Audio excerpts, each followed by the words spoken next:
So we're still on line 2.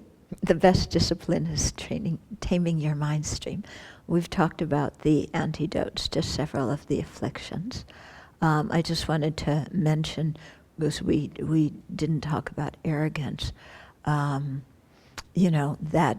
the antidote for that is, well, one antidote is, they say, thinking about the 12 sources and the 18 constituents, because that, well, first of all, it's very difficult, so it humbles you, but also because it makes us understand that we're just a compilation of different factors, so there's no person there to be proud of, to think is so great to start with. I also find remembering that everything I know and any talents and abilities I may have all came due to the kindness of other people who either taught them to me or encouraged me. Yeah, so it's not like we came out of the womb with all of our knowledge or all of our fantastic qualities that somehow the world doesn't appreciate enough.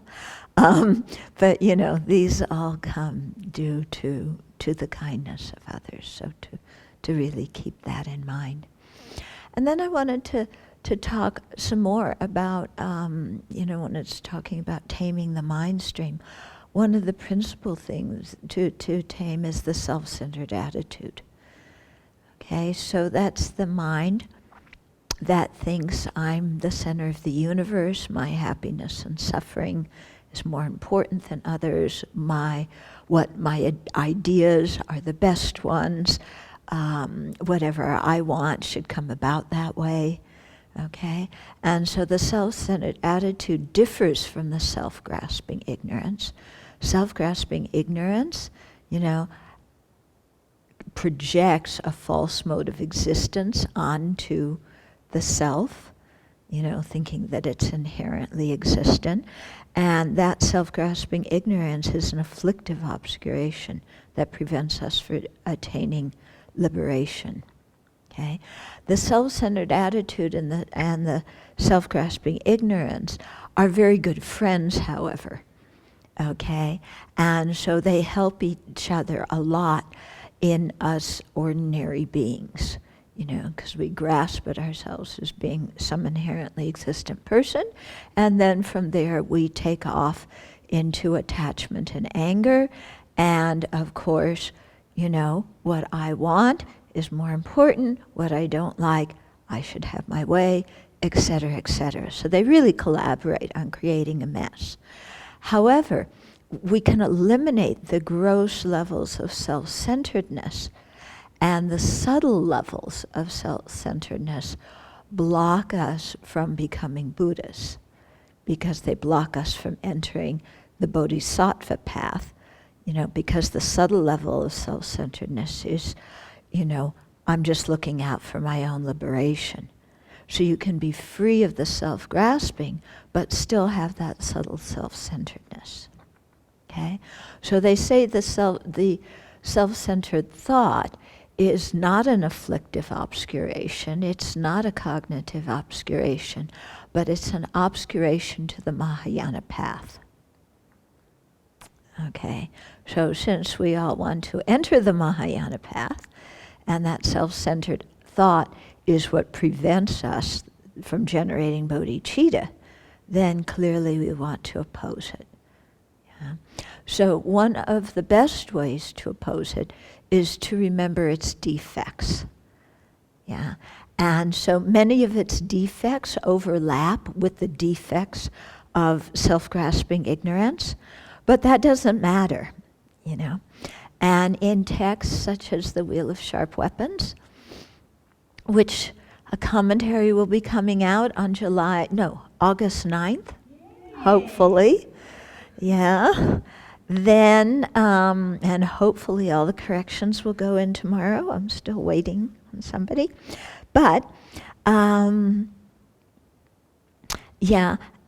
where was I? So that got too excited about the book coming out. Huh? Yeah. So it talks a lot about the defects of self-centeredness, and we can see them so clearly in our life, So you can start out looking at the defects, how they influence you in this life, and then progress from there, how they create problems to have a peaceful death, a good rebirth, how they make it difficult to enter the bodhisattva path, to attain full awakening. What's very important when you do this whole meditation about the defects of self-centeredness is that we're very clear from the outset that our self-centeredness and the conventional I are two different things.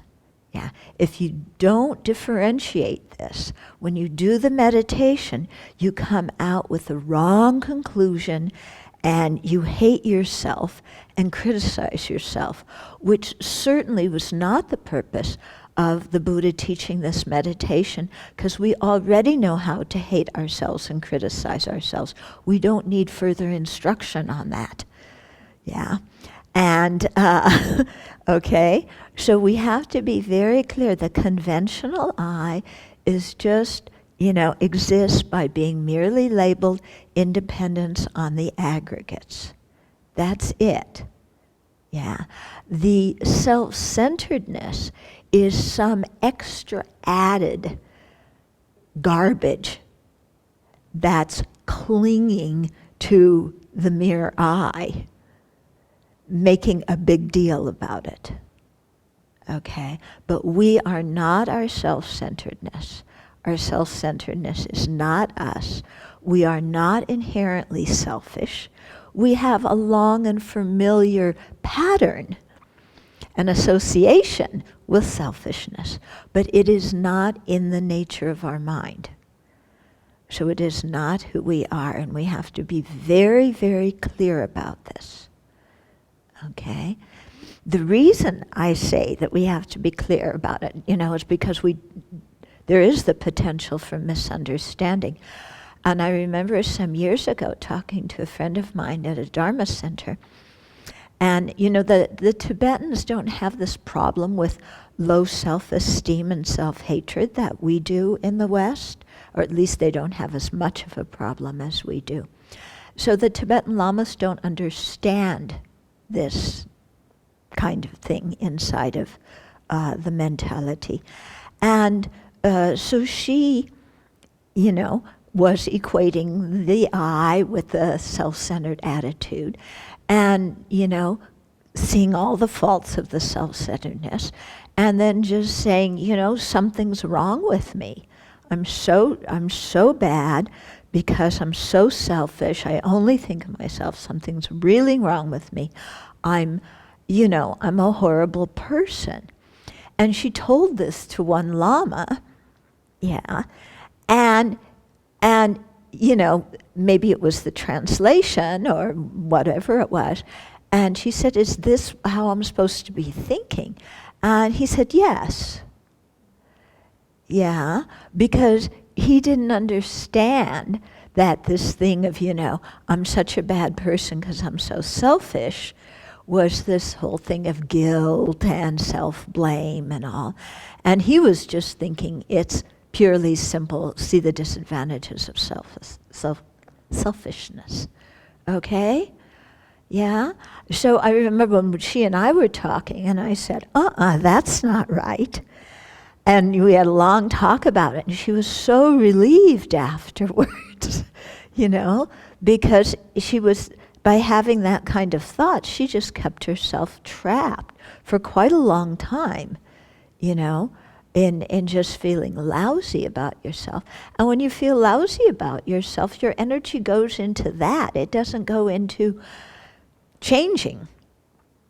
Okay? So that's why I said we have to be very clear. And if you start going into, I'm such a bad person, I'm such a guilty person, stop and realize that low self-esteem and guilt and self-shame are all products of the self-centered attitude. So those are not only the wrong conclusions to come to, but they're giving the self-centered attitude a boost and making it more powerful. Okay. Why? Because when there's low self-esteem, self-hatred, guilt, what's it all about? Me. Yeah, I am so special. I'm the worst one in the world. I have enormous power because I can make everything go wrong. Yeah, that's how powerful I am. Really, isn't it? You know, there's situations that happen and things that happen in relationships, and we say, it's all my fault, I'm so selfish. That's giving ourselves a lot more power, as if there's only one cause when there's relationship problems. Are any situations that simple? You know, they're not. They're not. They're, you know, relationship things are very complex. Yeah. So let's not go to this simple thing of, I'm so bad, nobody loves me. You know, it's just more of the self-centered rubbish. Okay? On the other hand, we need to really look at the self-centered thought clearly and see, you know, what its shenanigans are. So we'll stop here for now and talk about its shenanigans on Wednesday. But between now and Wednesday, try and be aware, you know, because I'm sure you've had teachings on this before. Be aware of how the self-centered attitudes, you know, acts in you, what it causes you to do, say, and think, and feel. Okay?